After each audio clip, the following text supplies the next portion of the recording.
Mahathir sudah tewas kepada Zahid, itu hakikat. Mahathir mahu penjarakan Zahid dengan kes ciptaannya tapi gagal, itu hakikat. Mahathir mahu badut kluster Mahkamah UMNO ganti Zahid tapi gagal, itu juga hakikat.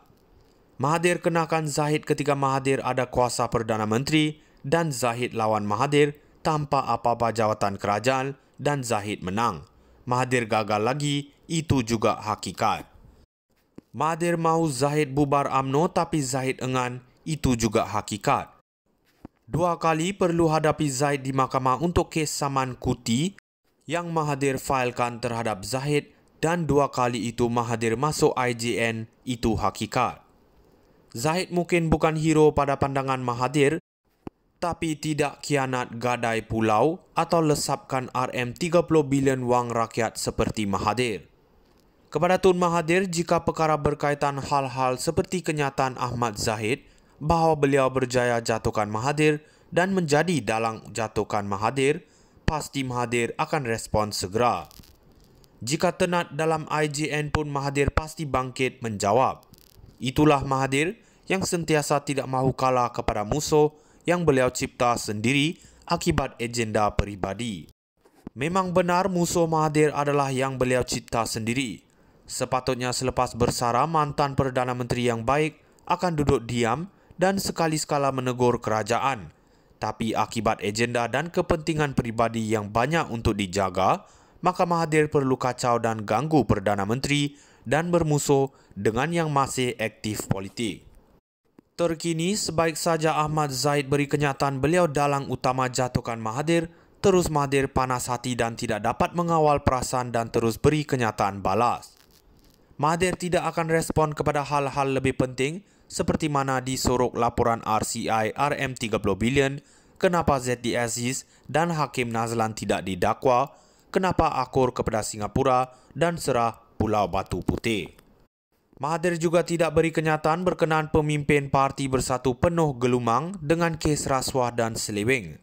Muhyiddin Yassin, Wan Saiful, Hamzah Zainuddin dan beberapa pemimpin Bersatu berserta anak dan menantu terpalit rasuah tetapi Mahathir tidak beri sebarang komen malah masih beri sokongan. Maka ternyata sekali Zahid adalah hero yang melawan Mahathir dan tidak takut kepada Mahathir. Zahid tidak akur kepada nafsu Mahathir untuk bubar UMNO dan Zahid tidak takut kepada Mahathir seperti Muhyiddin, Anwar Musa, Hushamuddin Hussein atau Khairi Jamaluddin dan Ismail Sabri yang sanggup menjilat Mahathir. Mahathir sudah tewas kepada Zahid, itu hakikat. Mahathir mahu penjarakan Zahid dengan kes ciptaannya tapi gagal, itu hakikat. Mahathir mahu badut kluster Mahkamah UMNO ganti Zahid tapi gagal, itu juga hakikat. Mahathir kenakan Zahid ketika Mahathir ada kuasa Perdana Menteri dan Zahid lawan Mahathir tanpa apa-apa jawatan kerajaan dan Zahid menang. Mahathir gagal lagi, itu juga hakikat. Mahathir mahu Zahid bubar UMNO tapi Zahid enggan, itu juga hakikat. 2 kali perlu hadapi Zahid di mahkamah untuk kes saman kuti yang Mahathir failkan terhadap Zahid dan 2 kali itu Mahathir masuk IJN, itu hakikat. Zahid mungkin bukan hero pada pandangan Mahathir, tapi tidak khianat gadai pulau atau lesapkan RM30 bilion wang rakyat seperti Mahathir. Kepada Tun Mahathir, jika perkara berkaitan hal-hal seperti kenyataan Ahmad Zahid bahawa beliau berjaya jatuhkan Mahathir dan menjadi dalang jatuhkan Mahathir, pasti Mahathir akan respon segera. Jika tenat dalam IJN pun Mahathir pasti bangkit menjawab. Itulah Mahathir yang sentiasa tidak mahu kalah kepada musuh yang beliau cipta sendiri akibat agenda peribadi. Memang benar musuh Mahathir adalah yang beliau cipta sendiri. Sepatutnya selepas bersara mantan Perdana Menteri yang baik akan duduk diam dan sekali-sekala menegur kerajaan. Tapi akibat agenda dan kepentingan peribadi yang banyak untuk dijaga, maka Mahathir perlu kacau dan ganggu Perdana Menteri dan bermusuh dengan yang masih aktif politik. Terkini, sebaik saja Ahmad Zahid beri kenyataan beliau dalang utama jatuhkan Mahathir, terus Mahathir panas hati dan tidak dapat mengawal perasaan dan terus beri kenyataan balas. Mahathir tidak akan respon kepada hal-hal lebih penting seperti mana disorok laporan RCI RM30 bilion, kenapa ZD Aziz dan Hakim Nazlan tidak didakwa, kenapa akor kepada Singapura dan serah Pulau Batu Putih. Mahathir juga tidak beri kenyataan berkenaan pemimpin Parti Bersatu penuh gelumang dengan kes rasuah dan seleweng. Muhyiddin Yassin, Wan Saiful, Hamzah Zainuddin dan beberapa pemimpin Bersatu berserta anak dan menantu terpalit rasuah, tetapi Mahathir tidak beri sebarang komen, malah masih beri sokongan. Maka ternyata sekali Zahid adalah hero yang melawan Mahathir dan tidak takut kepada Mahathir.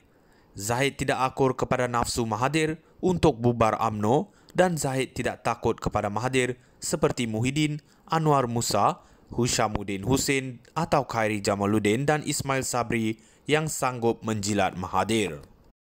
Mahathir sudah tewas kepada Zahid, itu hakikat. Mahathir mahu penjarakan Zahid dengan kes ciptaannya tapi gagal, itu hakikat. Mahathir mahu badut kluster Mahkamah UMNO ganti Zahid tapi gagal, itu juga hakikat. Mahathir kenakan Zahid ketika Mahathir ada kuasa Perdana Menteri dan Zahid lawan Mahathir tanpa apa-apa jawatan kerajaan dan Zahid menang. Mahathir gagal lagi, itu juga hakikat. Mahathir mahu Zahid bubar UMNO tapi Zahid enggan, itu juga hakikat. 2 kali perlu hadapi Zahid di mahkamah untuk kes saman kuti yang Mahathir failkan terhadap Zahid dan 2 kali itu Mahathir masuk IJN, itu hakikat. Zahid mungkin bukan hero pada pandangan Mahathir, tapi tidak khianat gadai pulau atau lesapkan RM30 bilion wang rakyat seperti Mahathir. Kepada Tun Mahathir, jika perkara berkaitan hal-hal seperti kenyataan Ahmad Zahid bahawa beliau berjaya jatuhkan Mahathir dan menjadi dalang jatuhkan Mahathir, pasti Mahathir akan respon segera. Jika tenat dalam IJN pun Mahathir pasti bangkit menjawab. Itulah Mahathir yang sentiasa tidak mahu kalah kepada musuh yang beliau cipta sendiri akibat agenda peribadi. Memang benar musuh Mahathir adalah yang beliau cipta sendiri. Sepatutnya selepas bersara mantan Perdana Menteri yang baik akan duduk diam dan sekali-sekala menegur kerajaan. Tapi akibat agenda dan kepentingan peribadi yang banyak untuk dijaga, maka Mahathir perlu kacau dan ganggu Perdana Menteri dan bermusuh dengan yang masih aktif politik. Terkini, sebaik saja Ahmad Zahid beri kenyataan beliau dalang utama jatuhkan Mahathir, terus Mahathir panas hati dan tidak dapat mengawal perasaan dan terus beri kenyataan balik.